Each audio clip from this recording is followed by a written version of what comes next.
Wa falme. Ninakuabudu Jehova Jire kwa sababu ya ibada hii. Bwana, jina lako litukuzwe na jina lako limidiwe. Asante ni kwa ajili ya ibada hii ya siku ya leo. Bwana wa majeshi, nakabidhi ibada hii mikononi mwako. Asante kwa ukuu wako, asante mfalme kwa uwezo na neema zako. Jina lako litukuzwe mfalme na jina lako limidiwe ni kwa ajili ya ibada hii. Asante kwa neema zako. Nabariki kila mmoja Bwana naye enda kupata neno lako. Jehova Jire na atakaye kuja kulipata neno lako. Asante kwa wema wako na fadhili zako mfalme. Bariki kila mmoja na ukanena kila mmoja akapata kubarikiwa. Unitumie nami kama chombo kwa ajili utukufu wa jina lako. Bwana utukuzwe na hata uhimidiwe. Katika jina la Yesu tunaomba na hata na kuamini. Sema amina. Basi karibu sana kwa ajili ya ibada hii ya siku ya leo. Na ninaamini ya kwamba Mungu wa mbinguni anaenda kukubariki na anaenda kukutenda mambo makubwa, kwa sababu ya kwamba Mungu wetu ni mwaminifu zaidi wa kila wakati na Yesu anatawala. Basi jina langu ni Apostle Daniel HM, na ukaribisha katika madhabahu haya ambaye ya Maximum Healing Outreach Ministry, na ninaamini ya kwamba utapata kubarikiwa. Basi ningependa tukaweze kushiriki neno la Bwana, na siku ya leo nataka kuongea kwa wale ambao mnatumia runinga na wale ambao mnatumia Facebook pia. Tumewaandikia pale kwa screen kuhusu what brings temptation, ama ni nini kinacholeta majaribu. So unahitaji ukaweze kushinda hiyo majaribu inapokuja. Ni kwa sababu utakapoelewa kile ambacho kinacholeta majaribu basi katika maisha ama katika njia zako, unaweza ukapata kuepukana na hiyo. Basi kwa hivyo ningependa waelewe kwanza majaribu, kisha ninapokupeleka katika pale things bring temptation, basi utapata kuelewa zaidi kwa sababu ya ibada hii. Basi kwanza kabisa excuse me. Tuende pale katika Wakorinto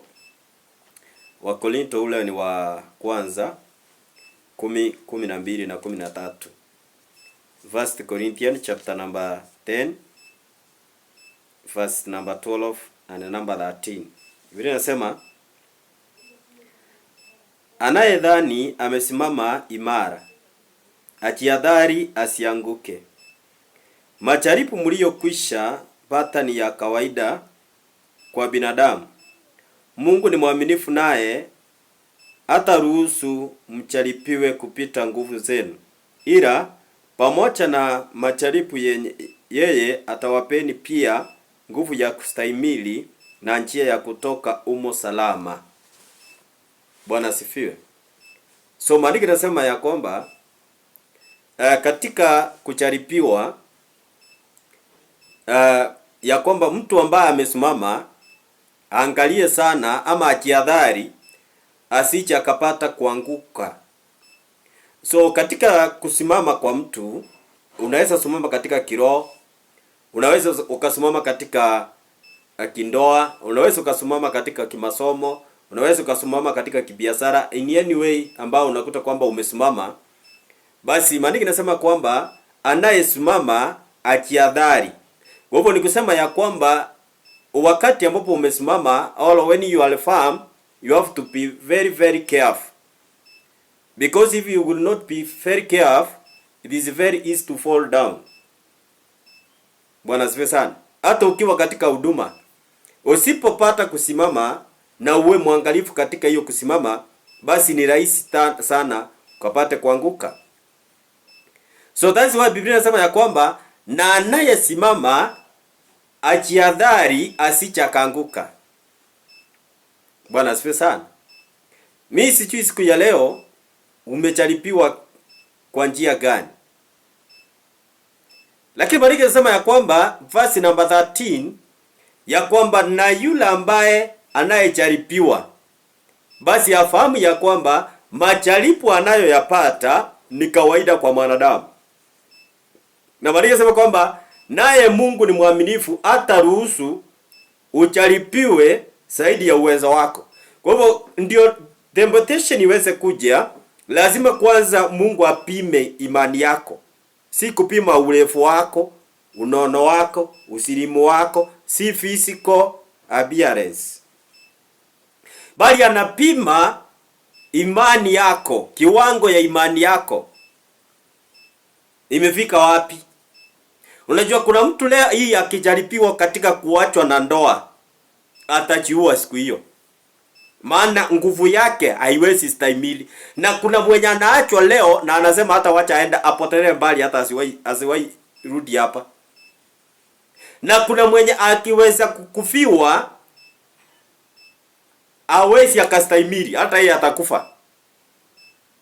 Lakini kuna mwingine hata akikufiwa anasema ni kawaida, hata sisi ni candidate. Yaani Mungu anapima kwanza imani kiwango yako, because kila mtu ako na imani kiwango tofauti. Hatufanani imani, mtu asikudanganye. Imani yako si the same na yangu. Lakini sisi wote tunafundishwa imani kanisani, lakini vile tunaipokea ni tofauti. Mimi naamini hata ninaweza kufufua maiti, na kuna pastor amini kufufua maiti, lakini sisi wote ni pastors. Kuna mwingine anaamini ya kwamba atakuwa tajiri, na kuna mwingine anaamini mimi siwezi kuwa tajiri, vile ninaona hii Kenya inakaa siwezi nikatajirika. So kila mtu kuna vile anaamini, na ndio maana Mariki sema kwamba kadri ya uwezo wako hata ruhusu jaribiwe zaidi ya uwezo wako. So katika jaribu mpendwa unalolipitia siku ya leo, imani yako iko kiwango hicho. Na ndio maana kuna mtu ambaye anajaribiwa kulala njaa, na kuna mwingine anajaribiwa katika kukosa pesa, na kuna mwingine anajaribiwa katika magonjwa, na kuna mwingine anajaribiwa kwa kukosa mtoto, na kuna mwingine anajaribiwa. So yani majaribu ni tofauti. Imagine wakati hapo unakosa mtoto, kuna mwingine anapata mtoto. Bwana asifiwe sana. So kwa sababu ya kwamba huyu anajaribiwa hivyo na huyu anajaribiwa hivyo, na kuna mwingine anapata watoto lakini ni stress, wanamkura akili. So hiyo ni jaribu lake hapo. Nataka kusema nini my brother and my sister? Ya kwamba kila mmoja wetu anajaribiwa kulingana na uwezo wake. Kuna mwingine anajaribiwa kulala njaa, mwingine anajaribiwa kufungiwa nyumba. Na sisi wote ni watu moja, lakini kiwango ya majaribu ni tofauti. That's why unakuta kwamba hata katika kanisa tunalolishiriki unaweza kuta kwamba tuko watu 100. Let me use that. Lakini katika hao watu 100 atupitii jaribu moja. Kuna mwingine anafungiwa nyumba, kuna mwingine analala njaa, kuna mwingine ndoa imevunjika, kuna mwingine ameshindwa kuomba. Yaani kuna jaribu la kila aina tofauti, na tuko katika one church. Na pastor wetu ni mmoja. Kwa nini? Kulingana vile tunapoipokea ile imani, ndivyo imani pia inajaribiwa. Bwana asifiwe sana. Na ndio maana Maandiko yanasema kwamba mpendwa, natamani sana ukapata kuelewa kile ambacho najaribu kukufundisha. Katika kitabu cha Galatians chapter number 4 verse number 14, wa Galatia mlango ule ni wa 4:14. Nataka uelewe wakati ambapo unapojaribiwa, uelewe ya kwamba jaribu hilo ni lako. Na hakuna hilo jaribu, hakuna mtu unaweza ajia ati nimekuachia unishikilie. Galatians chapter number 4:14. Sijui kama kuna mtu ambaye uko hapo na unaelewa kile ambacho ninajaribu kukuongelesha hapa katika ibada hii. Biblia inasema, hata hivyo wakati ule hamkuni dharau wala kunikataa kwa sababu ya udhaifu wangu. Ingawa mlisawishiwa kufanya hivyo, lakini mlipokea kama malaika wa Mungu, kama vile ningekuwa Kristo Yesu mwenyewe. Maandiko yanasema ya kwamba hao watu hata ingawa walijaribiwa na kusawishiwa, maandiko mengine yanasema kwamba walijaribiwa wasije wakampokea mtumishi wa Bwana Paulo.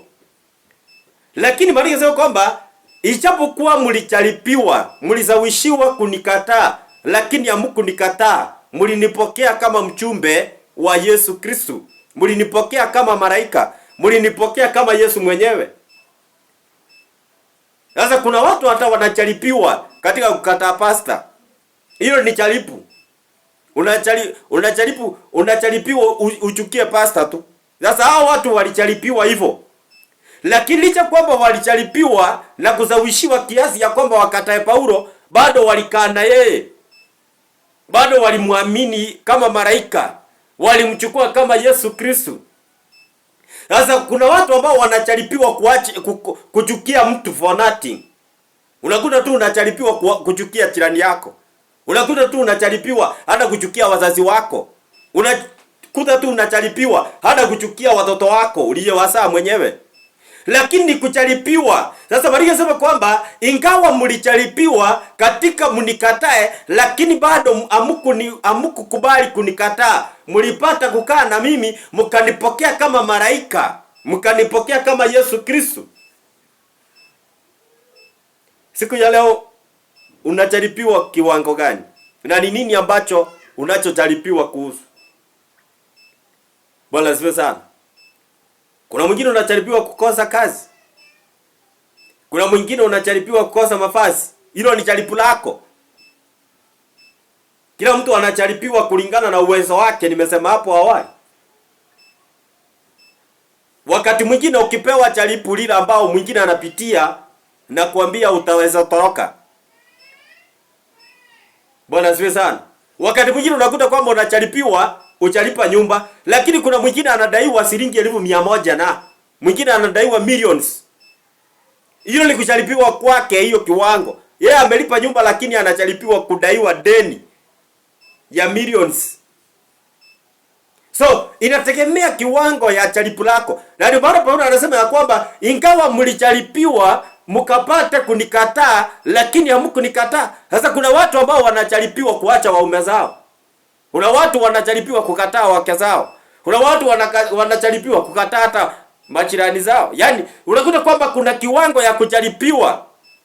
Paulo hapa, hawa watu wa Galatia wanajaribiwa kukataa mtumishi wa Bwana. Watumishi wa Bwana wanayokuja kwa njia zako, ni wangapi ambapo unawapokeanga kama wachungaji? Wewe unajaribiwa, unasema huyu si pastor wangu. Kuna siku moja nilikuwa nakaa mahali. Na katika ile nyumba nilikuwa nakaa, kulikuwa na jirani. Na hizo nyumba sikuwa na ceiling. Sasa hiyo ndio ugonjwa mwingine. Nyumba yenye ina ceiling ni stress. Sasa ile nyumba iko na ceiling. Sasa wakati naenda kuingia live, wakati huo nilikuwa naingianga na upili kwa Facebook. Mungu akakuja akafungua njia, nikapata runinga nyingine ilikuwa inaitwa JLI. Iko America. So nikawa ninaingia hapo. Ilikuwa naingianga saa ngapi? Sijui saa 2 ama ni saa 2, between saa 2 saa 3 hapo. Nilikuwa naingia saa 2 na maliza saa 3. Yeah. Sasa kulikuwa na kijana hapo, alikuwa na amplifier na ka speaker. Sasa wakati naenda tu nikianza tu kuingia hivi, na kwa media haitakikanangi hiyo any kind of songs. Sasa ndiye anawekanga zile za Pop Marley, sijui analetanga hizo ndia za Diamond sijui nani, analeta matakataka zingine hapo. Sasa inabidi nitoke live. Hiyo ni kujaribiwa kwangu. Maana nataka kupeleka injili, lakini kuna mwingine hapa ni muipa kwangu. Yeye amejaribiwa kunichukia. Mimi sio pastor wake na siwezi kuwa pastor wake, lakini amejaribiwa kunichukia. Hapa ndipo Paulo sasa anasema kwamba hao watu wa Galatia walijaribiwa ili wamkatae, lakini wao walimpokea. Sasa mimi nikaona sasa kuliko nikosesha watu wengine neno la Mungu, wacha niame hiyo plot. Nikaamini Mungu for nothing. Si kwa hata shilingi moja. Nikaamini Mungu, nikamwambia Mungu, nitoa hapa. Si wewe unasemanga mahali tunakataliwa tuondoke. Mimi nataka unitoa hapa. Mungu akafanya njia na nikapata nikaama nyumba kubwa kuliko hiyo. Maana hao kalikuwa ka single room na tunasumbuana kabisa. Yaani tuko na mashida mingi hapo, lakini bado tunasumbuana hapo. Nikaamua nikasema sitaingia tena single room, na ndio mimi nachukia single room mpaka leo. Na sikwambii wewe uchukie, kila mtu ako na kiwango yake. Kuna mama mwingine nilimwambia alikuwa ananileteanga sukuma. Nikamwambia usiwahi niletea sukuma tena. Akakwazika kama nimemdharau. Lakini mimi nilikuwa nakemea roho ya sukuma ndani yake.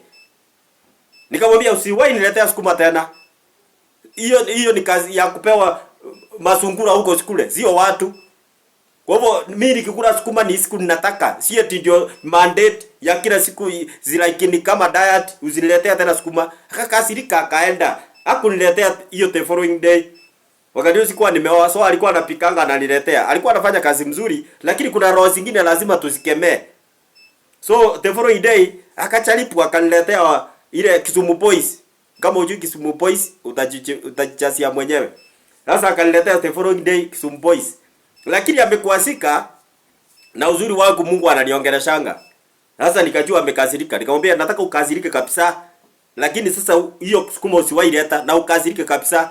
Leo hii tunaongeanga na wewe anakuranga vizuri. Hakurangi hiyo sukuma kila wakati. Sasa hiyo watoto wake wamefanikiwa. Lakini wakati nilikuwa namkemea aliniona kama sifai, akaona kama nimemkosea heshima. Lakini mimi nilikuwa najua Kenya ninaongea. So nabii anaweza ongea anything na anaweza ongea kama ikufurahishi. Huwezi niambia Apostle James Maina Ng'ang'a akuongelesha kitu upige makofi. Yule mzee hawezi kuongelesha kitu ya kumpige makofi. Lakini atakwambia kitu mwisho itakusaidia. Lakini usipomuelewa utaona kana kwamba ni mang'aa. Utamchukua kama huyu mtu hata ni sijui nini. Lakini anakuambia kitu ambacho kitachenga life yako kesho. Hakuna siku utasikia huyo mzee akihubiri akipembelezana. Nafikiri hata mimi ndio nakuanga na hiyo kisirani. Sijui ni vile aliniombea wokovu. Hakuna siku ati atakupembeleza akwambie sasa akupepe kwa mgongo ati ndiye akuhubiria usikie. Na hiyo time. Yeye akifika sasa ina amefunga mlango. Ukae kwako. Na watu wanasema Apostle James Maina Ng'ang'a anakuanga na kisirani, sijui nini, ndio maana. Lakini unakuta kwamba huyu mzee anasaidia. Kwaka anasaidia. Kwa sababu akikufungia mlango saa 4, kesho utakuja saa 4, utakuja mapema. Because number 1, si yeye unasaidia, ni wewe unakuja usaidike. So kama utaki kuja kaa kwako. Mimi napendaga huyo mzee kwa hiyo kisirani yake hiyo. Kwa sababu yeye tunapembelezwa mpaka mbinguni tutakosa kwa sababu ya kupembelezwa. Hata mzazi wako akikupembeleza utakaa mang'aa, utakuwa hapo, utakuwa mwizi, utakuwa nini? Sasa hao watu walicharipiwa wakatae Paulo. Unajua sasa zingine unaweza kuta labda mimi nitakuja nikuwe na masikio makubwa. Sasa upendi hiyo masikio kubwa, lakini Mungu ameniita na hiyo masikio kubwa hiyo. Sasa utacharipiwa kuniona masikio kubwa. Sasa utanichukia na hiyo. Lakini katika hiyo ndio itakufungia anga yako. Hiyo ndio itakufungia baraka zako. Bwana asifiwe sana. Inategemea kujaribiwa kwako ni gani. Haleluya. Unajua kuna watu wengine unakuta kwamba wanasema na huyu mzee akihubiri Apostle James, mimi hata sishikanishaji mahubiri yake. Na unajua mimi nikikaa hivi imagine nasikizanga Kenya na hubiri. Na ninamfuatilia, unaweza kuta hata nimemfuatilia the whole day. Na ninaelewa Kenya anasema. Bwana asifiwe sana. Kwa sababu ya nini? Unakuta mimi ninataka kusikiza anasema aje, lakini kuna mwingine amemchukia tayari. Hata akihubiri hawezi msikiza, hawezi sikia Kenya anasema. Hata mimi saa hii unaweza kuta unanisikiliza. Na kama utaki interest kwangu, huwezi nisikiliza, utasikia kama nakugombanisha, utasikia kama mimi nakaa kisirani, lakini mimi ukinisikiliza, utasikia kumbe huyu mtu anaendanga hapa na anatoka hapa. Kuna mama mwingine siku nyingine alinipigia simu akaniambia, "Unajua Apostle mimi nakuonanga, unakanga kisirani." Lakini imagine siku moja nikasema hebu nisikie hii kisirani vile nasemanga. Akanisikiliza akaniambia kumbe nimejua ninaweza nikajifungua mwenyewe wakati nimefungwa na vifungo fulani. Na nimesikia kupitia wewe ukifundisha. Mimi sijaisikia mahubiri kama hiyo. So angenichachi na nje na vile ananiona nikianza introduction angesema huyu mtu ni kisirani. Lakini mimi hakuna siku by the way nitakufundisha mafundisho ya kukwambia rara bae. Sinanga hiyo. Mimi hiyo achia Pastor Elizabeth yeye afundishange hiyo. Yeye atakwambianga hiyo mahubiri ya upole hiyo. Hiyo ni kazi yake hiyo. Lakini mimi hakuna siku mimi utanisikia hiyo.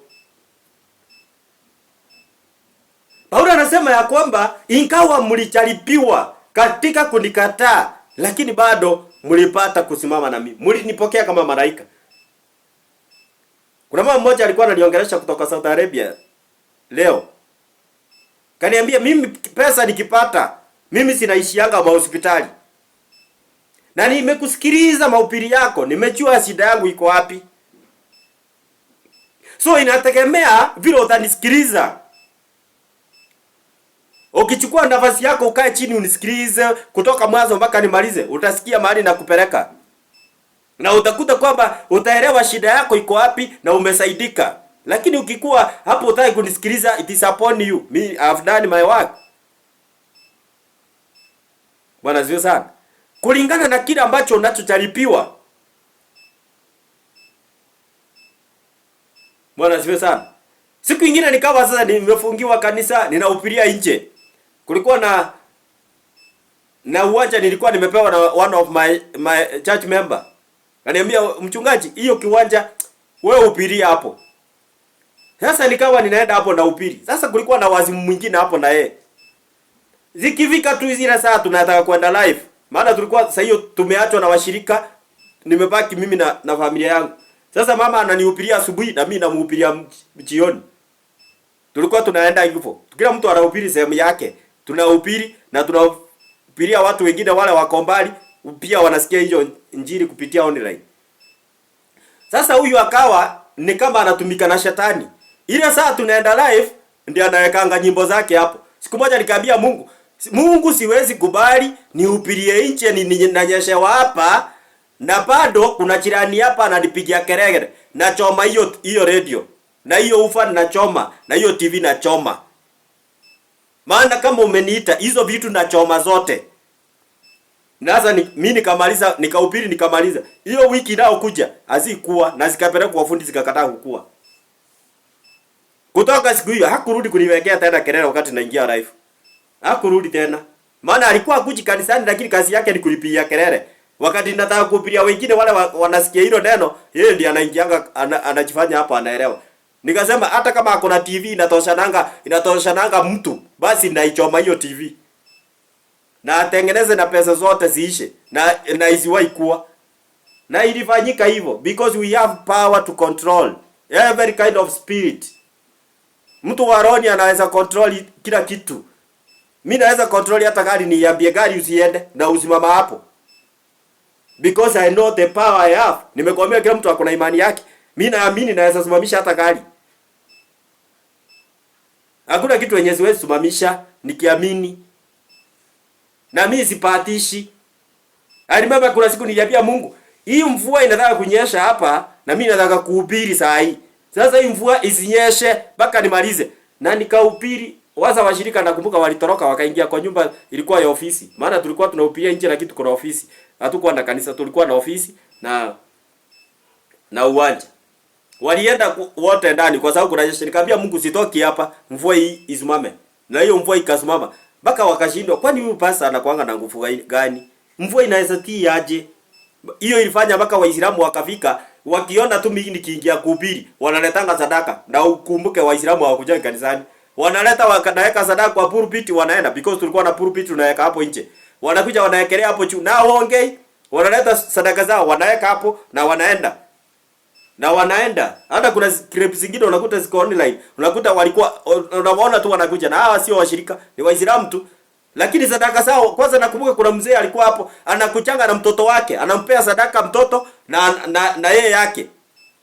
Kama sasa na unakuta hata kuna Mkristo hawezi nisikiza, lakini ni Muislamu anakuja anapea mtoto wake sadaka na yeye wanaleta wanaweka sadaka kwa pulpit na wanaenda zao, hata watu waongereshi. Na kuna Wakristo wanapitanga hapo, wanaenda. Hiyo ni kujaribiwa kwangu hiyo. Wanapita hapo nikiendelea kuhubiri hapo, wanajua pastor amechanganyikiwa. Lakini mimi najua hiyo ni kujaribiwa najaribiwa kupitwa. Ni wakati wangu nijaribiwe, nipitwe hivyo. Watu wasinisikilize, ni time yangu. Hiyo ni time yangu. Sasa wewe ukikataa kusikiza hiyo wakati wako unajaribiwa, my brother and my sister, utapoteza, utakuasika na utakuta kwamba moyo wako utakuwa mgumu. Sasa wakati wa kujaribiwa ni wakati unafaa ustand firm. Hallelujah. Bwana asifiwe sana. James chapter number 1 verse number 2. Tuenda hapo James. James ni Yakobo. Unajua kila mtu ako na jaribu lake. Usisahau hiyo. Yakobo chapter number 1 verse number 2. Nasema ndugu zangu, muwe na furaha mnapopatwa na majaribu mbalimbali. Mnapopatwa na majaribu mbalimbali. Na ndio nimekwambia kila mtu anapewa jaribu lake. Kuna jaribu la kukataliwa, kuna jaribu la kuonewa, kuna jaribu la kila aina. Na kila mtu anapimwa na imani yake na jaribu lake linamtoshea. Bwana asifiwe sana. Sasa wakati ambapo unapojaribiwa, maandiko yanasema kwamba tunapojaribiwa, maandiko yanasema vizuri ya kwamba ndugu zangu, mnapojaribiwa mkapate kuwa na furaha. Lakini watu wengi wakijaribiwa wanakunjana uso. Hapo wanakunjamana uso kabisa. Yaani wanakuanga wamekasirika, wanakanga mpaka na sura mbaya. Kwa sababu wakati wa kujaribiwa ni wakati wa furaha, lakini watu wengi wakati wa kujaribiwa ndio wakati wa kuwa na huzuni. Ndio wanahuzunika. Ndio wanakuanga wanajiuliza maswali. Hapo ndipo nakuta kwamba watu wengi wanaanguka katika yale majaribu. Badala wapate kupita mtihani, basi wanaanguka, wanarudia hiyo darasa. Sasa wakati wa kujaribiwa ni wakati mpendo unafaa kuwa na furaha. Kuna mwingine ataniuliza, pastor, nitakuaje na furaha na mimi mwenyewe hata ni nyumba nafungiwa? Wache ifungwe, kesho ukuwe landlord. Nenda ulize landlord wote, kuna mwenye hakufungiwa nyumba. Kila landlord amefungiwa nyumba. Labda kama Uhuru Kenyatta, huyo ndio atafungiwa nyumba, maana yeye hata ajui. Yeye alizaliwa State House na akalelewa State House na akakuja kuwa rais. Kwa hivyo yeye hata ajui kitu kama hiyo na watoto wake hata ijua. Lakini wale watu ambao wametoka from scratch, hao watu wote wamefungiwa nyumba na leo ni marandredi. Wanaelewa hiyo ni nini? Hao watu unakuta sasa hivi wanakula wanashiba, wamelala njaa. Mimi kuna siku nilikuwa nararanga njaa. Yaani unakuta mpaka usiku hata usingizi ikujangi. Mimi hakuna kitu nachukianga kama njaa. Hakuna kitu nachukia kama njaa katika maisha yangu. Nachukianga njaa na kunguni. Na marafiki wale wanaitwa wanafiki. Hao ndio watu, hizo vitu tatu nachukianga sana maisha yangu. Sasa tulikuwa saa zingine unakuta mama amekosa chakula, maana papa sasa alikuwa yeye akipata pesa zake ni pombe. Sasa inabidi sisi mama ndiye anatafuta. Sasa mama naye akipata hata haisaidii ni shule ama ni nini. Kibaki naye Mungu ambariki, hata kama alienda angalau Mungu akumbuke hiyo familia. Kibaki ndiye alikuja kuleta masomo. Mimi nimesomea masomo ya Kibaki. Kibaki wakati anakuja, sasa mimi nikakuta at least sasa ikokawa ni rahisi. Sasa tuna hiyo mambo ya kulipa shule. At least sasa mama akapata hiyo kupunguziwa hiyo mzigo. Mimi ni mmoja nimependa vitu kutoka hiyo elimu ya Kibaki. Nataka kuambia nini? Wakati huo ambapo mama anatafuta pesa ya kulipa shule na ana bado ni ya chakula, bado ndio mafasi hiyo, basi unakuta kwamba sasa kwa sababu kunakosekana hiyo chakula, sasa usiku unajua tulikuwa tunakaa nyumba ya nyasi. Sasa ile miti inakuanga inaonekana inanga siringi nyumba za usago kule bara. Sasa tunahesabu hiyo miti. Nakwambia nilikuwa nahesabu hiyo miti haishi. Hiyo ni kuchalipiwa kwangu. Hello people of God. Sasa wakati ambapo unapochalipiwa ni lazima uelewe ya kwamba upate kuwa na furaha. Maana watu wanapokuwa na furaha, basi yale majaribu yanapokuja huwa hawezi wakashindwa. Wanaelewa ya kwamba ni kawaida. Kawaida. One thing I love my wife, ambao ninakumbukanga siku zote, amefanya harusi na kuna 3 months. So you can imagine. Na anaenda kibarua na niletea chakula. Mimi sasa hiyo sina kazi. Na kurudi aseme mimi sasa kwani mimi nitoke kwa familia tajiri alafu mimi nakuja kulisha mwanaume. Sikuwahi sikia akiongea kitu kama hiyo. Na hakuna siku alileta pesa, adasa anaekanga huko vile wanavichanga kwa mfuko, mimi hata nisijue. Alikuwa analeta kwanza, mimi ndio nilikuwa naekanga hiyo pesa yake. Anaenda anafanya hiyo kazi, anarudi. Yeye nikimpata alikuwa kazi, aliacha kazi juu yangu. Lakini sasa amekuja tena hapa, bado mimi sio kwa kazi. Sasa inabidi aende kazi. Na hakutoroka kwenda kwao kwa sababu kwao si maskini. Yeye ameolewa kwa maskini, lakini hakutoroka aseme sasa mimi narudi kwetu. Bwana asifiwe sana. Ananyonyesha katoto ni kadogo, anakaeka hapa, ndio kananyonya. Lakini anakula mahindi yenye mekarangwa na akunywa maji na hakuna chakula, hakuna lunch na hakuna sapa. Hiyo ni kujaribiwa. Ajaribiwa aone kama atatoroka ndoa. Lakini alisimama hapo. Wewe ukibarikiwa, kama ni wewe ubarikiwe, huyo mtu unaweza mpatia zawadi gani kama mke wako? Si utamnunulia hata gari kubwa. Because alivumilia katika hiyo kucharipiwa kwenu. Zawadi hilo unaweza mpatia ni zawadi yenye itaisha. Sasa unasema wacha nimnunulie gari, hata gari ya milioni hata 10. At least asikiange ile gharama alichukua ile jaribu lake. Na kuliacha. Sasa Paulo ndio maana anasema kwamba hata kama mlicharipiwa bado mlinipokea. Sasa Maria anasema kwamba mnapocharipiwa basi mpate kuwa na furaha. Kwa hivyo my brother and my sister, wakati ambapo unapocharipiwa unahitaji kuwa na furaha. Si eti unakuwa kwa sababu unajaribiwa unakasirika mpaka kila mtu anajua kwamba umekasirika. Furahia. Furahia. Furahia katika hilo kujaribiwa, unajaribiwa. Jaribiwa ile unapojaribiwa basi furahia kwamba mimi najaribiwa hapa. Lakini sasa katika hilo jaribu kuwa na furaha. Kuwa na furaha katika hiyo kujaribiwa kwako unapojaribiwa. Basi namba 12 inasema ya kwamba eli mtu anayebaki mwaminifu katika majaribu, kwani akishastahimili atapewa tuzo la uhai ambalo Mungu aliwaidia wale wanaompenda. Kwa hivyo wakati hapo unapojaribiwa, Maria anasema kwamba basi lile jaribu ambalo unalolicharipiwa, ukisastahimili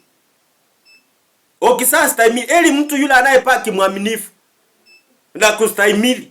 Kwa hivyo ni wakati hapo upaki mwaminifu na upaki katika kustahimili, yani ukue fahamu unapojaribiwa. Na unapojaribiwa, unapomaliza ile kujaribiwa, Maria anasema ya kwamba akisastahimili basi naye Mungu anampatia tuzo. Sasa watu wengi wamekosa tuzo kwa sababu ya kwamba wakati wanapojaribiwa hawana ile stahimili. Hawana ile stahimili. Hawana ile katika uaminifu.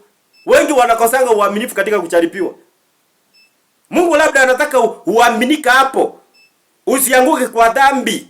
Lakini wengi wanakosa ile uaminifu. Hawapaki kuaminika katika ile neno. Hawapaki kuaminika katika madhabahu ya Mungu. Hawapaki kuaminika katika utakatifu. Basi wanaanguka katika dhambi. Sasa ile ndio unakuta kwamba watu wengi wanaondoa katika ile uaminifu wa Mungu.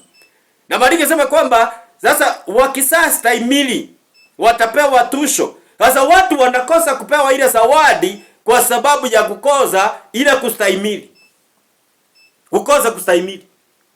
Hiyo ndio inasababisha ya kwamba watu wengi wanakosa ile zawadi.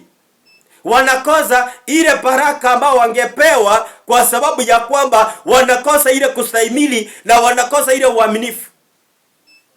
Sijui kama kuna mtu unazungumza na yeye siku ya leo. Bwana asifiwe sana. First Peter chapter number 1 verse number 6.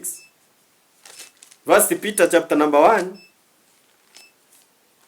and verse number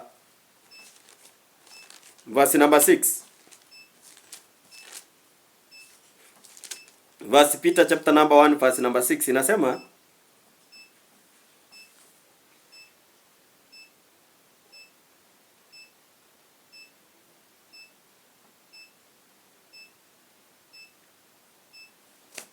let me read another here first, this first one.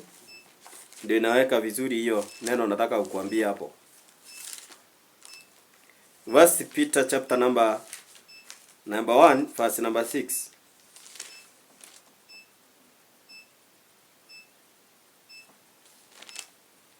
Biblia inasema mnafurahia sana wakati huo, ijapokuwa sasa kwa kitambo kidogo, ikiwa ni lazima muhuzunishwe kwa jaribu ya namna mbalimbali. Kwa kitambo kidogo. Kwa kitambo kidogo. Kama inabidi kwamba tuhuzunishwe, tunafaa kufurahia. Inasema mnafurahia sana wakati huo, ijapokuwa mtahuzunishwa kidogo. Hakuna jaribu ambalo linakuja likiwa linafurahisha. Kama unaumwa, for example wewe ni mgonjwa, utafurahia. Obviously tu utakuta kwamba utaumia. Lakini maandiko yanatuambia kwamba furahia. Kwa hata kama unaumwa, furahia. Hata kama umekosa mtoto, furahia. Hata kama ndoa imevunjika, furahia. Hata kama umelala njaa, furahia. Hata kama umefungiwa nyumba, furahia. Any kind of challenges you are passing through today, be happy. Furahia. Sasa watu wamekosa hiyo furaha katika majaribu, ndio maana wengi wako na pressure. Wengine wameingia mpaka wamekuwa na ulcers kwa sababu ya kwamba hawa watu wanapojaribiwa hawana furaha. Katika ile kujaribiwa wengi wanahuzunika, wanaanza kuwa na mawazo, basi inawaletea ulcers. Mnafurahia sana wakati huo, ijapokuwa sasa kwa kitambo kidogo, ikiwa ni lazima muzunishwe kwa jaribu ya namna mbalimbali. Kwa kitambo kidogo, ikiwa ni lazima. Ninajua lazima si choice, si chaguo. Lazima ni kusema kwamba must. Hakuna njia ya mkato. Na ndio maana wengi wanapojaribiwa wanatafuta njia ya mkato. Ndio maana wengine wanaingia kwa Freemason, wanaingia kwa devil worshippers, wanaingia kwa Illuminati, wanaenda kwa mganga. Yaani wanatafuta vitu ambao za kuwasaidia kuepuka katika ile jaribu, lakini wanaingia katika jaribu la nzito zaidi kuliko ile ya kwanza. Kuna movie moja nilikuwa natazama one time. Kukawa huyo jamaa alikuwa anahitaji utajiri sana kwa sababu kwao ni maskini, wamepitia mateso, sasa amechoka. Sasa wakaamua kwamba anataka kuwa tajiri. Alipatana na rafiki yake mmoja akamwambia, "Nataka kuwa tajiri, twende nikupeleke mahali." Sasa mahali alipelekwa ni mahali anaenda hakuna kulala kwa nyumba. Kulala nyumba yake ni kwa jeneza. Kila jioni anapomaliza shughuli zake, anaenda analala kwa jeneza. Lakini katika licha kwamba analala kwa jeneza, mchana ukimkuta ako na pesa, ako na magari, ako na everything in life. Lakini kulala analala kwa jeneza. Na hizo pesa anaambiwa usisaidie watu wa kwenu. Usipee watu wa kwenu hata. Hiyo ndio sheria ya hiyo. Sasa unakuta kwamba huyu mtu yes ako na hizo pesa, yes maisha imebadilika, lakini ndio hata stress zaidi. Imagine unalala jeneza ya mtu wewe. Ati kwa sababu ya utajiri, uko ndani ya jeneza. Wengine hata atapewa nafasi ya kwa, na unajua hiyo jeneza si kuwekwa kwa nyumba. Hiyo jeneza ni kuenda makaburini. Na hapo ndio unaenda kulala. Sasa unakuta kwamba hata kama eliungalala njaa kuliko kwenda katika ile unaenda kulala makaburini. Sasa ni jaribu la kila mtu anapewa laki. Lakini watu wanapojaribu kuenda kwa njia ya mkato, basi wataingia katika shida nyingine ambayo ingekuwa ni jambo ambalo ingechukua muda mfupi, lakini itachukua muda mrefu sana. Second Peter chapter number 2 verse number 9, ili ni kuonyeshe what brings temptation. Second Peter chapter number 2 verse number 9. Basi Bwana achua kuokoa wataua na majaribu na kuwaweka wasio haki katika hali ya adhabu hata siku ya hukumu. Bwana anachua kuokoa kutoka majaribu wenye haki. Kwa hivyo katika jaribu lako ulio ndani siku ya leo, Bwana anajua jinsi ya kukuokoa kutoka kwa hilo jaribu. Na ndio maana pale Wakorintho imesema aje, yeye ni mwaminifu na anafanya njia ya kutokea umo salama. Sio umo tu, bali salama. Hata kama utakuwa na vidonda, Mungu anafanya njia ya kutokea hapo ukiwa una vidonda. Unatokea hapo ukiwa una jeraha. Hiyo ndio Mungu alivyo. Kuna siku moja mimi nilianguka kutoka juu ya gari. Na nilipoanguka nilitoka ngozi hapa kwa uso. Hapa kote nilitoka ngozi hapa. Maana nilianguka hivi.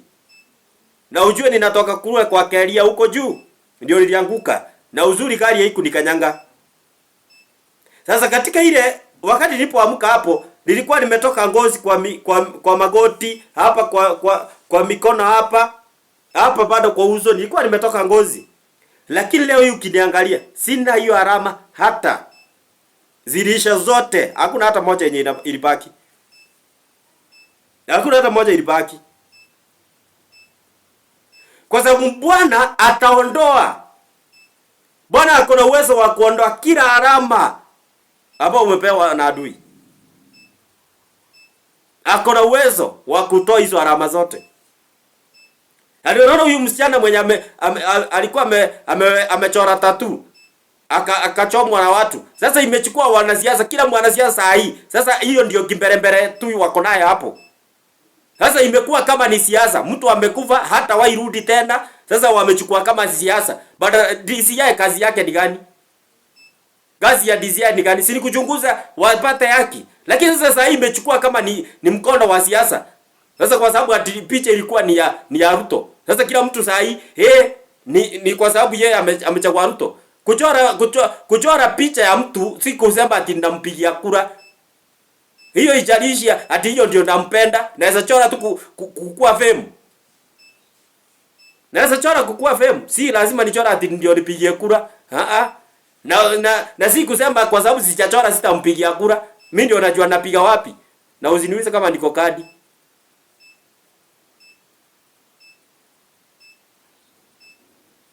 Unajua shida ya Kenya hii tuko nayo kabisa. Ile challenge tuko nayo, ile majaribu tuko nayo hii Kenya ni siasa ndio mingi kuliko maendeleo. Siasa ndio kila kitu hapa Kenya. Hata mtu akiuliwa, siasa inaingilianga hapo. Kila kitu ikifanyika, siasa inaingilianga hapo. Ajongi alikufia kwa seli. Hakuna siasa ililetwa hapo.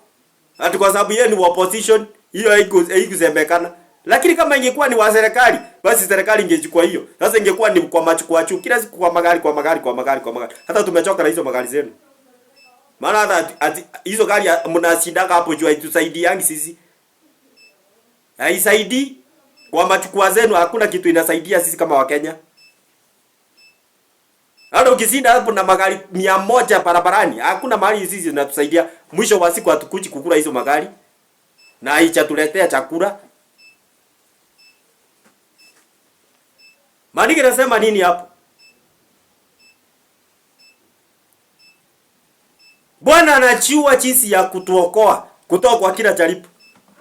Majaribu yanapokuja, anajua jinsi ya kutuokoa. Na anasema ya kwamba na wale ambao si wenye haki, anasema ya kwamba atawaweka na watakuja kupata hukumu. Kwa hivyo katika hilo jaribu tunapojaribiwa wateule, Mungu anatuweka salama katika hilo jaribu. Na tunatoka humo tukiwa salama. Eli mtu yule anayebaki mwaminifu katika jaribu lake. So what brings temptation in life? Lack of prayer. That's number 1. Lack of prayer. That's number 1. What brings temptation in life? Katika kitabu cha Matthew chapter number 26 verse number 41. Matthew chapter number 26 verse number 41.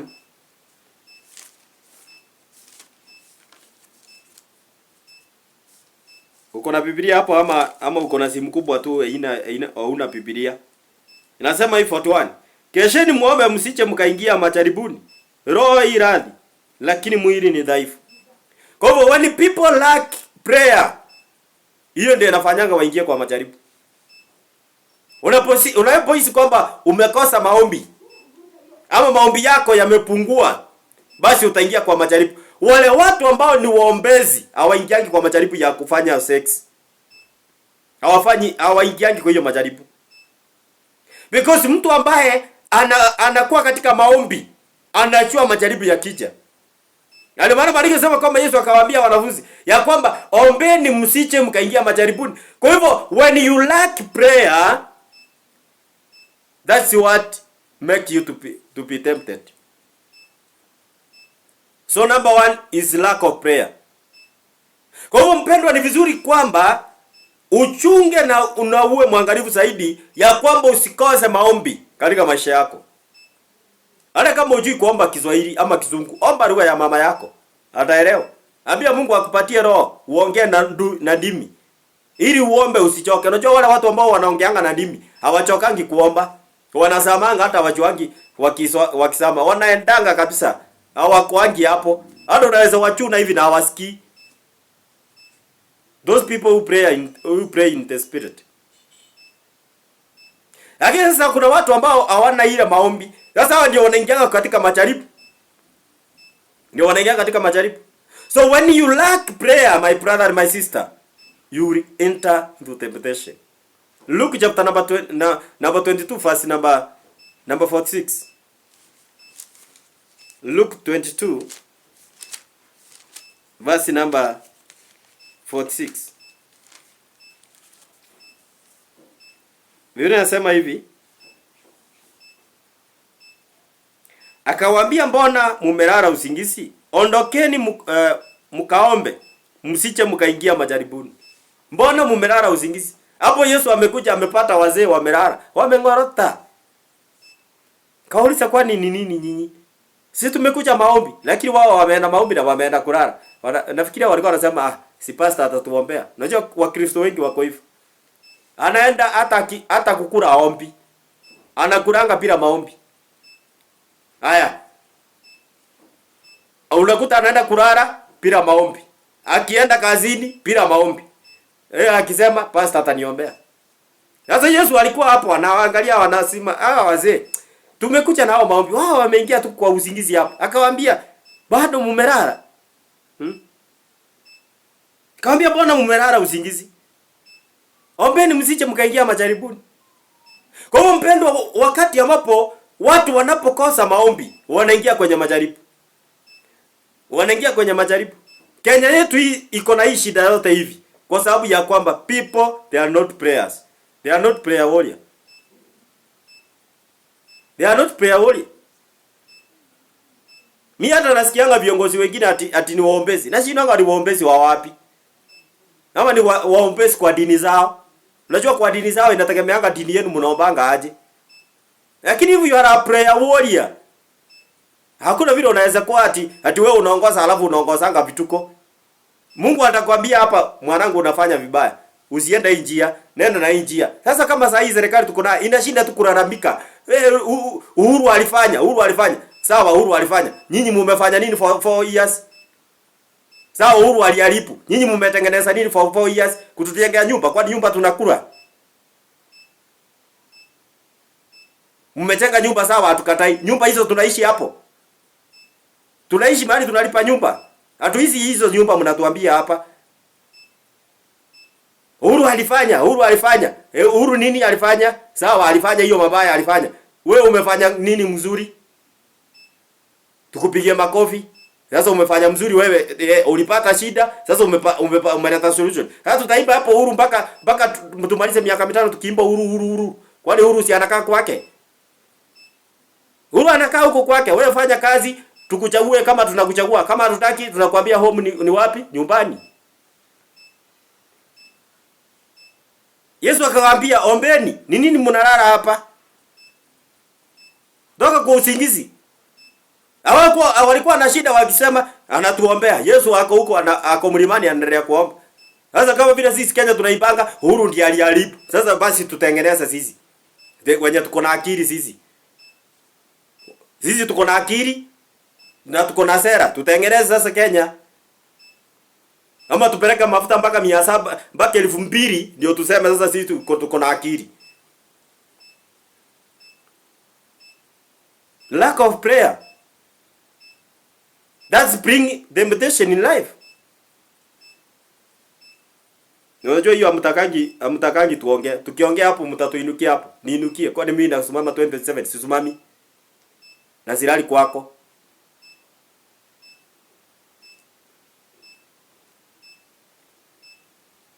Hata nyinyi mapasta wa wale viongozi mnasemanga ni mapasta wenu. Hamwezi waambia wanakoseaga ama mnawainamia ndio wawape pesa, wawape viwanja mjenge kanisa. Kwani Mungu wenu alikufa?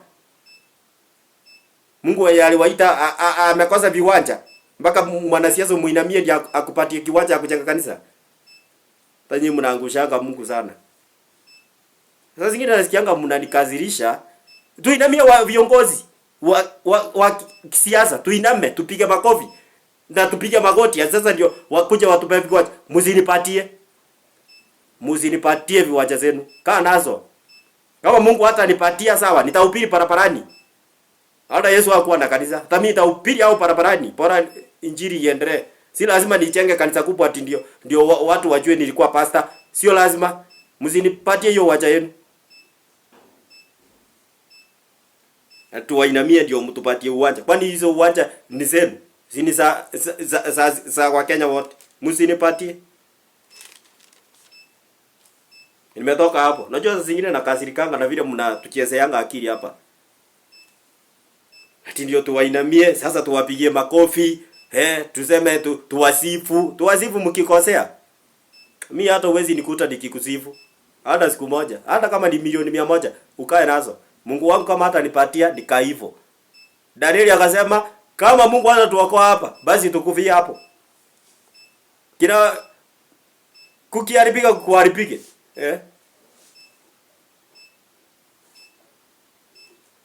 Bwana asifiwe sana. Najua wakati mwingine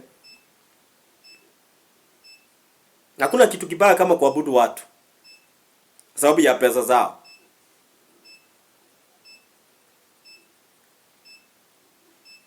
Na unajua hawa watu wanajuanga Kenya wanafanya. Si eti hawajui. Hauwezi wakuta kwa kanisa ya Ng'ang'a. Hebu waone, watch hata siku moja hivi uone kama utawakuta kwa Ng'ang'a. Na wakienda huko hawaongeagi. Sababu wanajua yule mzee ananga entertain hiyo vituko zao hapo. Atikuja hapo, alafu sasa unasimama kwa pulpit unatusi wengine hapo. Hata mimi hakuna siku utasimama kwa pulpit yenye na upili. Hiyo mimi ndio hapo kusema, sio wewe. Ati ukuja hapo ndio ukuje ati uanze kutusi wengine. Ukikuja hapo nitakupatia nafasi usalimiane kama vile naweza patia mshirika. Si eti uanze kutusi wengine hapo. Ati sasa ndio unipatie milioni 1, usikuje na hiyo milioni 1 yako. Lack of prayer. Number 2, riches. Hiyo ndio nilikuwa naongelea hapo. Mali inafanyanga watu wanaingia katika majaribu. Maana mtu akiwa na mali, sasa anataka kuinamiwa. Verse Timothy chapter number 9 verse chapter 6 verse number 9. Timotheo wa kwanza. Wanijua vyema Bwana. Wanijua vyema Bwana. Wanijua vyema Bwana. Niko mbele zako. Chapter number 6 verse number 9. Verse Timothy. Biblia inasema hivi, lakini hao wataokoa kuwa na mali uanguka katika majaribu na tanzi na tamaa nyingi zisizo na maana yenye kudhuru siwatoshaso wanadamu katika upotevu na uharibifu. So wakati watu wanapata mali, wanaingia katika majaribu. Maana hapo ndio watakuwa na ile kuturumu watu katika mali. Hapo ndio wataingia katika kudharau watu. Hapo ndio wataingia katika kunyanyasa watu. Hapo ndio wataingia katika kupoteza haki ya watu. Kujaribiwa. Kwa hivyo mali inaleta pia kujaribiwa. Mali inaingisha watu katika majaribu. Siku ile ambayo utatajirika, alafu ruhusu utajiri wako ukutawale, mpendwa, utaingia katika majaribu. Utaingia kuua hata watu. Utaingia kudharau watu. Because utajaribiwa. Riches, mali huingisha watu kwenye majaribu. Na tamaa, artful lust, inaingisha watu katika majaribu. Luke chapter number 12 verse chapter number 16. Luke chapter number 12.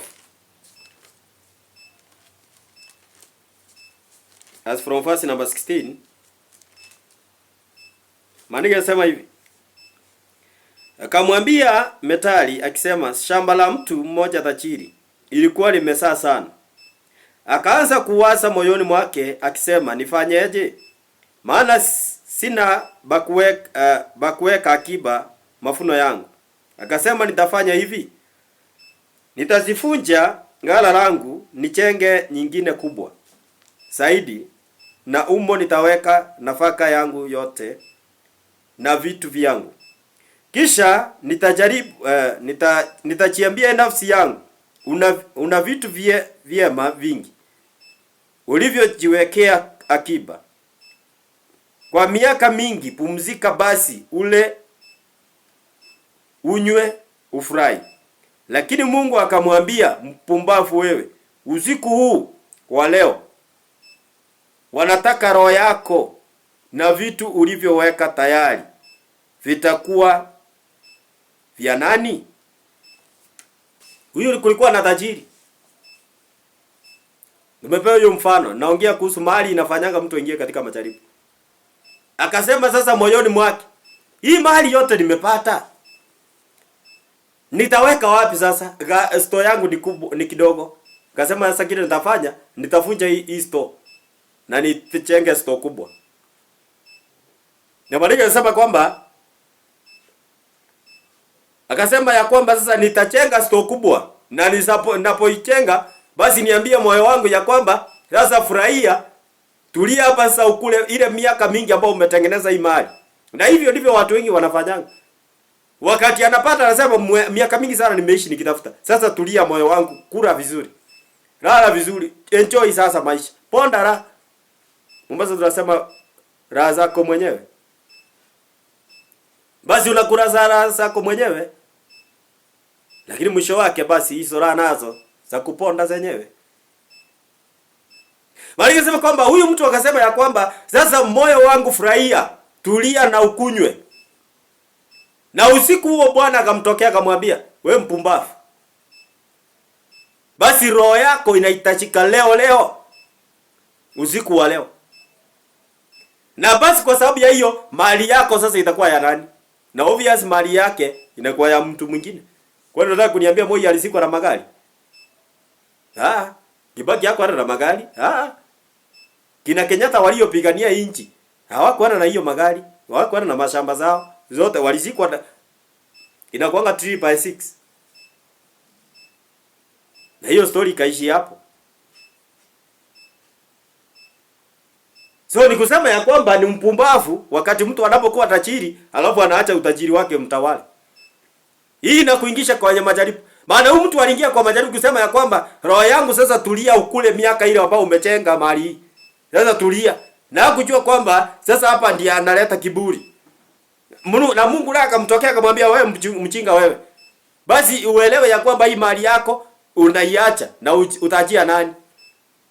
Na unakuta watu wengine wale ambao matajiri wengi wanakufanga huko na kukatakatwa na vichembe huko India. Matajiri wengi wanakufianga huko India. Usifikiri ati wanakufianga hapa Kenya. Wanaendanga huko India huko, wanapanda na ndege huko na wanakatakatwa huko na machembe huko. Sio wanafanywa operation za nini, si mafigo zimeharibika, si nini. Maana walipopata waliingia na kiburi. Wakasahau wengine, wakaanza kuturumu watu. Sasa wakaingia hiyo majaribu ya kutesa wengine. Sasa naye Mungu akakasirika na akamwambia, sasa nyinyi mkuvieni huko. Na uwezi kuta maskini akienda kukuvia huko, akienda kufanya nini huko? Maskini analalanga usingizi, anaenda akiendanga. Hawezi enda hapa akisumbua watu huko kulipa mandege huko. Hasa wakati ambapo unapopata mali, usikubali mali kutawale. Mali inafanyanga mtu anaingia katika majaribu. Mali. Bwana ziwe sana. Katika kitabu cha Revelation chapter number 3 verse number 17. Nimesema number 3 ni tamaa. Tamaa ndiyo inafanya mtu anaingia katika majaribu. Revelation chapter number 3 verse number 17. Biblia inasema hivi: kwa kuwa wasema mimi ni tajiri, nimejitajirisha wala sina haja ya kitu, nawe ujui ya kuwa wewe ni mnyonge na mwenye mashaka na maskini na kipofu na uchi. Sasa watu wengi wanapokuwa na mali hawajui kama wanakuanga ni vipofu. Hawajui kama ni vipofu vya rohoni. Yaani unakuta matajiri wengi wanaenda kanisa kama wamechelewa. Matajiri wengi hawaombangi. Yaani ufanye utafiti wako ujue. Matajiri wengi hawaombangi. Hata wakati wengine wanapiga magoti, wao hawapigangi. Unless Catholic tu. Na Catholic wanapiga magoti kwa sababu ni sheria. Catholic ni sheria. Father akisema nipige magoti, nipige. Akipiga na nyinyi wote kanisa zima mnapiga. Lakini sasa kanisa la kiroho si hivyo, ni mtu aamue kupiga. Huko wewe sikia pastor akisema piga wote magoti. Yaani Catholic ni sheria. Ni kama Tanzania lazima mwanamke ainamie mwanaume. Apige magoti ndio ampatie kitu. Hiyo ni sheria ya huko, si heshima. Hata kuna mwingine anaweza ona Mtanzania huko akipiga magoti anasema, "Hey, mimi naoa Mtanzania maana wako na heshima." Ile si heshima, ni desturi. Kama vile Catholic ni desturi yao, wapige magoti. Bwana asifiwe sana. Meza ya Bwana mpaka kwa matanga, hiyo ni sheria, desturi yao. Sasa Maria anasema kwamba wewe tajiri wewe. Unasema sasa wewe uko na kila kitu, hauhitaji kitu tena. Ndivyo inasema, hauhitaji kitu tena. Lakini hata hivyo, uelewe ya kwamba wewe ni maskini. Mtu mwenye mashaka. Na angalia wale watu matajiri, wengi ni mashaka. Wako na mawazi wazi. Ninaweza lala nikute gari yangu imechukuliwa. Wacha hata katoto kapitie karibu na hiyo gari. Anaenda anaigusa anaangalia kanaweza kuwa kamekwarusa hii gari. Yaani wako na mashaka tu. Wewe enda ufuatilie matajiri ujue vile wanaishi na mashida. Na ndio maana wengi wanakufanga na pressure. Sababu ya ile nikikufa leo, nani atachukua hii mali yangu? Mwanamke anaweza kuwa wazimu akachukua hii mali yangu yote. Sasa anakuanga na hiyo waziwazi. Hiyo mashaka hiyo. Wengi wako na hiyo. Ni mmoja sana anakuta hizi vitu ni pata hapa duniani. Nitasiacha hapa tu. Bwana sio sana. Tunapoenda kumalizia katika kitabu cha James chapter number 1 verse number 14 na 15. James chapter number 1 verse number 14 to number 15. Hakuna Mungu kama wewe. Hakuna Mungu kama wewe. Hakuna Mungu kama wewe. Wewe Mungu wangu. Chapter number 1 verse 14-15. Lakini kila mmoja uchalipiwa na tamaa yake mwenyewe, huku akifutwa na kudanganywa. Alafu ile tamaa ikishachukua mimba uzaa dhambi, na ile dhambi ikisha kukomaa uzaa mauti. Nimesema namba 3 ni tamaa, artful lust. That's kizungu. Kwa hivyo ni tamaa. Maria sema hapo tumesoma James chapter number 1 verse number 14 to number 15. Nasema ya kwamba basi tamaa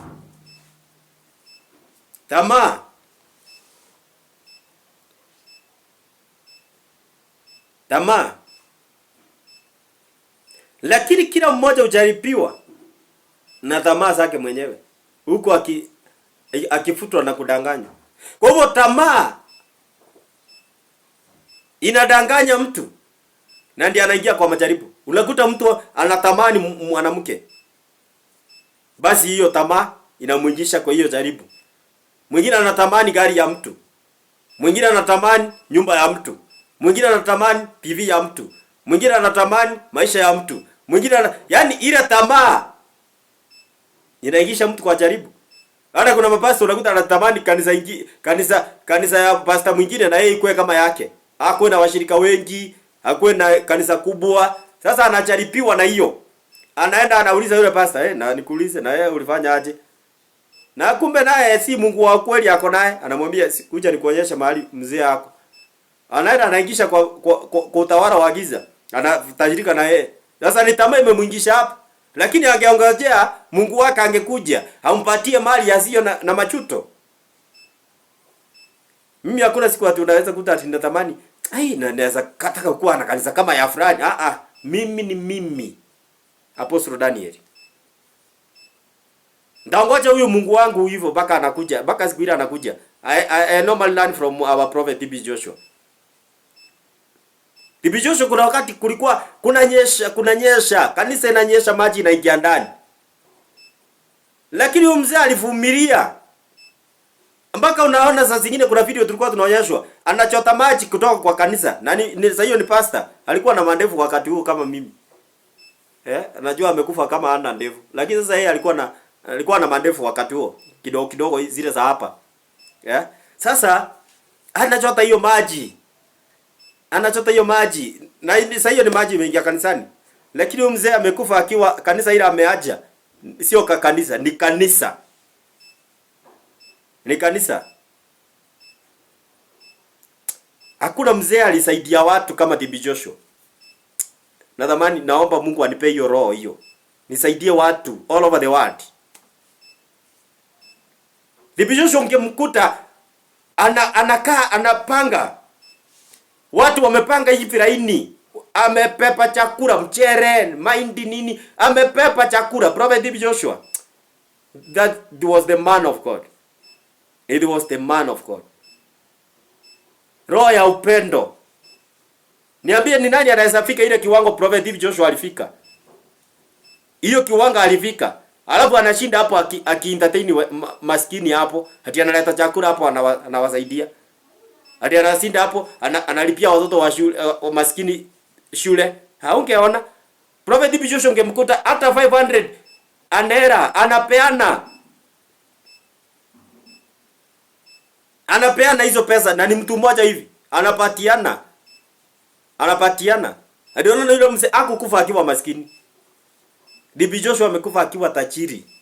Kwa sababu hakuwa na tamaa. Hakuna mahali ungemuona Prophet Bibi Joshua ati anatamani vitu za wengine, alitamani kwa yeye. I learn from that man of God. Nazamanga nitakuwa mimi Apostle Daniel. Mpaka siku ile Mungu atakuja aniambie sasa ni wakati wako, sasa ninakubariki. Basi. Wakati hii nacharipiwa, sasa ninafaa nijifundishe kufurahia katika hiyo kucharipiwa mpaka siku ile ambapo Mungu atasema nao umeiva. Unajua kucharipiwa ni kutengenezwa hivi. Na hilo unataka tu leo mtoto asaliwe leo, kesho umpatie nyama uone kama atakula. Wewe si wacha asaliwe leo umpatie nyama leo, uone kama atakula. Hata wacha nyama hata limeenda sana. Mpatie tu sima. Mtoto wa siku 2, mpatie sima uone kama atakula. Hata mwezi hakurangi. Kwanza daktari wanasema amalize miezi 6 na ndiye akunywe uji. Si eti akule uzima na nyama hapo. Lakini wewe unataka tu wewe umeokoka leo. Leo unataka ukue na gari. Leo unataka uolewe. Leo unataka ufanye harusi. Leo unataka ukue dhachiri. Inatoka wapi? Utaingia kwa majaribu, ingie devil worshiper. Na ndio mbandike sema kwamba basi mtu anajaribiwa majaribu mbali. Na basi anavutwa kwa sababu ya tamaa zake. Kwa hiyo mtu hujaribiwa kulingana na tamaa zake. Akizaa komaa basi ile tamaa basi naye pia inazaa mimba. Na mimba hiyo ikizaa komaa basi inaleta nini? Inaleta kifo. Sasa watu wengi wanakuwa katika kujaribiwa, wanakuwa na ile tamaa, wanavutwa na tamaa zao. Unatamani ufae kama fulani. Sasa kama vile umeona nimevaa hii sweta, wewe unataka uifae hiyo. Haitawezekana. Wewe kaa na hiyo t-shirt yako. Kuna siku mimi nilikuwa sina nguo, nilikuwa nafanga kinyasa kingine. Unajua saa zingine nafikirianga mama naye alikuwa anafikirianga hata akinunulia kinyasa kama. Unajua alikuwa ananinunulia kinyasa inakaa kama ni skati, hata ielewekagi. Haiwezi ningekuwa na hiyo kinyasa, ningeweka, lakini nikuzeka kilizeeka. Ningekuwa nimeweka. Yaani ni kinyasa, unajua ni kinyasa pana, Nilikuwa najiuliza kwani ni skati ama ni gani? Hii naye ni gani form? Nilikuwa najaribiwa hivyo. Kuvaa hizo nguo. Leo hii mtu wa Mungu amenibariki na mavazi. Lakini kuna time nilikuwa zina. Kwa hivyo hiyo ni kujaribiwa, nilikuwa najaribiwa. Kuna time tuliamua na my wife tukakuwa tunatoa nguo tunapea watu. Hata by the way tulipeana nguo kama karibu siishe. Mpaka tukaanza kukosa tena mavazi. Na tumepeana.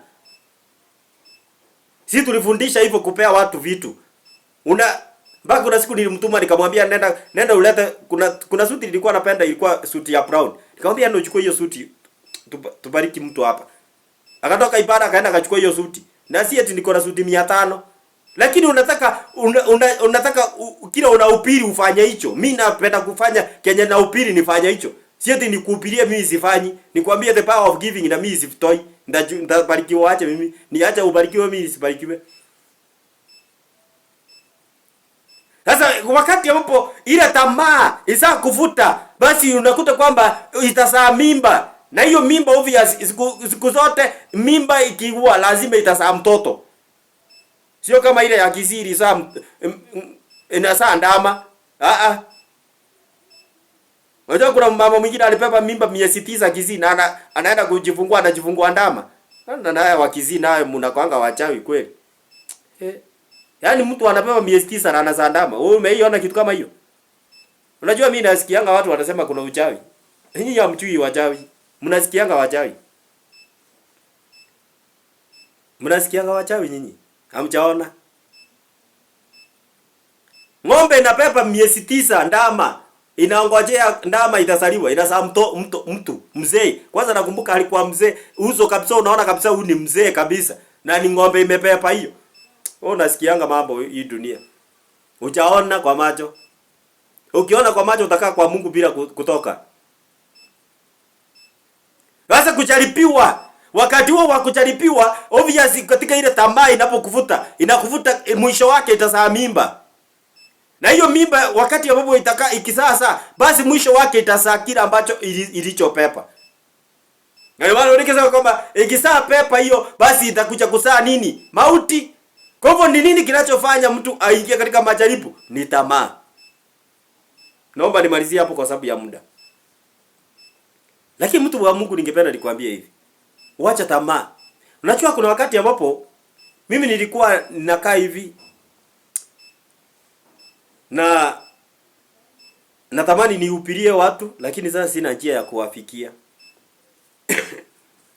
Siku moja nikamwambia Mungu, sinipatie hata kasimu tu. Sinipatie hata kasimu tu niwe ninahubirianga live. Sasa ikawa sina simu. Kulikuwa na mama mmoja. Tu mama nilikuwa nimeombea mtoto wake, alikuwa anaangukanga. So nikawa nimemwombea. Sasa huyo mama akawa akona sim touch. Sasa alikuwa ananiambia asubuhi akienda kazini, ananiambia niende nichukue. Sasa mimi nilikuwa naamkianga asubuhi. Alikuwa anaenda saa 12:30. Na mimi natoka naenda nichukue hiyo simu, ninakuja naye. Sasa nikikuja naye, nina log in kwa Facebook yangu. Sasa ninakuwa ninahubiri. Maana sasa mimi sikuwa na simu yangu ilikuwa imeibiwa. Sasa ninaenda hiyo, ninachukua, ninahubiri. Na maliza hiyo ibada. Siku moja Mungu akakuja akafungua njia, nikapata simu. Nilipopata simu nikapata Mungu mmoja akafungua njia ikafunguka, nikapata runinga nyingine ilikuwa Florida. Sasa nikaanza kuhubiri hapo. Na utumia ile simu yangu naweka wananitumia link, ninaingia nao live, ninahubiri. Akafika mahali akakuja akanitoa. Na mimi nikasema acha tu ikae. Nikakaa. Leo mtu wa Mungu ametubariki. Tunaweza ingia live anytime we want. Anytime we need. Tunaingia live. Maana sasa ile majaribu nilicharipiwa kwa kutolewa kwa ma-TV za watu wengine. Ninatolewa tu anytime. Hata siambiwi information. Natolewa tu. Nakuta hata simu yangu ipokelewe. Ile sana najua nafaa kwenda live, sitachukuliwa simu. Sasa hiyo ni kucharipiwa. Sasa wewe mchungaji uko hapo, wakati wa kucharipiwa, ngojea charipiwa umalize kucharipiwa. Wacha kutafuta njia ya mkato. Utaingia utoe wasilika masadaka. Wewe kaa hapo ngojea mpaka Mungu wako akuje. Na hakuna siku atakuja. Atakuja tu hata kama atachelewa. Maana nataka kwanza ukomae ndiye akuje. Hawezi kuja tu from nowhere. Kwa hivyo hakuna wacha tamaa. Sasa hii ni tamani vile ninaona Ezekiel sasa hii anaenda inchi kila inchi anaenda anajiosti mwenyewe anafanya cruise na mimi nikitaka ukaa kama yeye. Kwani ni ndugu yangu? Hata kama ni ndugu yangu, kwani mimi ni yeye? Hatufanani. Wacha kaa kama wewe. Hata yeye akikwambia baada majaribu amepitia, labda wewe hujapitia, wewe umelalia taweli kwa mshirika wako. Kama vile Ezekiel amelalia kwa mshirika wake taweli, wewe umelalia. Hujalalia, hujauza omena kwa kichwa kama vile ameuza, wewe unataka ujifananishe. Kwa mechemsha mahindi choma, mahindi chemsha. Chemusha. Wanatembea nayo kwa barabara na mke wake. Wewe unataka kujifananisha yeye ati. Sasa hiyo majaribu wewe ungeweza, wewe ungeona aibu. Lakini sasa leo umemwona akiwa na hiyo kanisa kubwa na wewe unataka kukaa kama yeye. Unatoka wapi wewe ukwe kama yeye? Na wewe uchacharibiwa upite mtihani wako. Wewe mtihani wako ukipita unaanza kulaani Mungu. Mtihani wako ukikuja unaanza kulaani watu. Utapataje kushinda? Ngojea kujaribiwa kwako uive. Uwezi ukaniambia uwekele maji kwa sufuria, uweke kwa jiko. Dakika 10 ndio ile umeweka unga. Ukisaweka unga ndio hiyo umewekelea kwa meza. Alafu unaniambia ukule. Utakula chakula mbichi. Ndio maana watu wengi wanakutanga wanaenda wakati wanavuna vitu yenye haiwasaidii. Kwa sababu hawakukaa uongoje kujaribiwa kwao. Hawakukaa wajaribiwa waongoje wamaliziwe. Kujaribiwa kwao. Kujaribiwa kwao. Maisani akienda kuzaliwa hatukuwa hata tumenunua hata kanguo moja hivi. Wacha nyinyi mnanuanga nguo mnaweka kwa store. Sisi hatukuwa hata na kamoja hivi. Hata nakumbuka hata pesa ni yenyewe tulinunua siku hiyo ya kujifungua. Hiyo pesa tulinunua siku hiyo. Hiyo siku hiyo. Maana hatukuwa na pesa. Lakini sasa wewe unataka tu upate leo. Inatoka wapi? Na mwingine kuna mwingine anaomba mbele yako. Wewe umekuja unataka upate leo. Na kuna mwingine aliomba mbele yako. Yeye hajapata. Anaongojea kwanza apewe ndio wewe upewe. Lakini wewe unataka kuharakisha Mungu. Na unakuta watu wengi wanakuja wanapata premature death. Because kile ulichotarajia unakipata kwa wakati usiofaa. Mimi wakati ambapo nilianza deliverance hata sikuwa natarajia. Lakini nilikuwa natamani kuona hiyo deliverance na mimi nataka na mimi nipiganga mapepo. Niambiange toka. Nilikuwa natamani hivyo. Nilikuwa napenda sana kufuatilia Apostle James Maina Ng'ang'a na DB Joshua. Nilikuwa nawafuatilianga wakati hata sikuwa na online. Sasa sikuwa hata na simu, hata sikuwa na TV. Sasa nikipita tu mahali hivi nikipata wameweka. Sasa mimi nasimamanga hapo. Haki saa zingine na nyinyi hata mwenye mko na vitu, wacha kudharau wengine. Mimi nakumbuka kuna mahali nilikuwa naendanga. Akiniona tu hivi, hata kama alikuwa ameweka kwa Apostle James Maina Ng'ang'a wakati huo, ana switch off. Yaani nilikuwa naumianga lakini sasa sina hata wazi ni yake. Utafanya nini? Nani yake? Nilikuwa nataka kuona hata hizo nyimbo tu zikiwekwa, sikiimba hivyo ninaona hilo deliverance. Sasa akiniona tu hivi, na sijui kama ni shetani alikuwa anamtumia. Anasima. Bwana asifiwe sana. So nilikuwa nafuatilia hivyo. Natamani hiyo kufanya hiyo deliverance. Leo ninafanya deliverance without struggling. Maana wakati wangu ulifika. Lakini katika hiyo kufanya hiyo deliverance, mimi nimelala kwa mlima. Wewe unataka hata ufungi, wewe unataka tu kuja tu from nowhere aanze kutoa mapepo. Utatoaje? Tumelala huko Golila huko tumelala. Tumelala huko. Kwanza nakumbuka tumeenda hapo mtoto akiwa mdogo. Tunalala hapo kwa uwanja hapo Golila. Golila pale wale tu wa Mombasa mnajua Golila ni wapi? Tunalala hapo. Na sasa hiyo unajua maji ile baridi ya baharini. Ile baridi yote, barafu yote ya baharini inakujanga na mko na mtoto. Na mtoto ni mdogo. Mtoto ananyonya sasa hiyo. Sasa uwezi niambia hiyo gharama yote nimelipa, hiyo kujaribiwa kwote, alafu tufanane na wewe ati utoe mapepo kama mimi uwezi. Lazima na wewe upitie kipimo chako mpaka umalizie hicho. Ukimaliza sasa ndio Mungu anakuja anakuambia, my son, my daughter, come. Kuja sasa upumzike. Lazima ujaribiwe. Lakini sasa kujaribiwa hapa ndio shida iko. Watu hawataki kuongojea. Watu hawataki kukua na ile subira kwa Mungu. Wanataka kupakea haraka. Sasa hiyo ndio inaleta shida. Bwana akubariki sana mtu wa Mungu. Na unapoendelea kufuatilia ibada, waamini Mungu kwamba katika majaribu unayopitia, siku inakuja majaribu yako yatafika mwisho. Majaribu yako yatafika mwisho. Mimi nimejaribiwa, nimelala, nimefungiwa nyumba, nimelala kwa karabati. Huyu unaniona hapa nikiwa pastor mimi. Usifikirie ati nilifungiwa nyumba nikilala kwa karabati nilikuwa mshirika, nilikuwa pastor. Sasa hiyo nimehubiri miaka 2 na ni wewe mimi nalala kwa karabati. Alafu wewe umetoka hapa, umeokoka leo, alafu unataka leo ukue nyumba na nyumba ya mawe. Inatoka wapi? Wewe kaa kwa hiyo kioski hapo kwanza. Kaa hapo kwa hiyo kioski.